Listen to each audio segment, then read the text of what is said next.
Good morning મિત્રો, જય શ્રી કૃષ્ણ, જય દ્વારકાધીશ મિત્રો। આજે આપણે ગીતોપનિષદ ભગવદ્ ગીતાના અધ્યાય નંબર 17 શ્રદ્ધાના વિભાગોનો શ્લોક નંબર 15 વિશેની માહિતી પ્રાપ્ત કરીશું।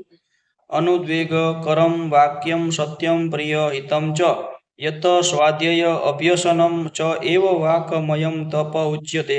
અર્થાત સત્ય પ્રિય લાગે એવા હિતાવહ અને બીજાને ઉદ્વેગ ન પમાડનારા વચનો બોલવા તથા વૈદિક ગ્રંથોનો નિત્ય પાઠ કરતા રહેવું એ વાણીનું તપ છે। મનુષ્યએ એવી રીતે બોલવું ન જોઈએ કે જેથી બીજાને મન ઉદ્વેગ થાય।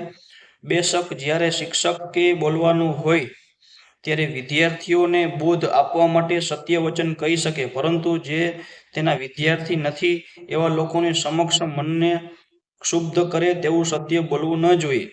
આ વાણીનું તપ છે। તદુપરાંત મનુષ્ય નિરર્થક વાતો કરવી જોઈએ નહીં। શાસ્ત્ર દ્વારા સમજવામાં આવ્યું છે કે એવું બોલવું એ આધ્યાત્મિક વર્તુળમાં વાત કરવાની રીત છે। જે કહેવામાં આવ્યું છે કે તેનું સમર્થન કરવા તરત જ શાસ્ત્રનું પ્રમાણ આપવું જોઈએ। સાથે સાથે આવી વાતો કર્ણપ્રિય હોવી જોઈએ। આવી ચર્ચા દ્વારા મનુષ્ય સર્વોચ્ચ લાભ તથા માનવ સમાજનું ઉત્થાન થાય છે। વૈદિક સાહિત્ય અપાર છે, તેનું અધ્યયન થવું જોઈએ, જે વાણીનું તપ કહેવાય છે।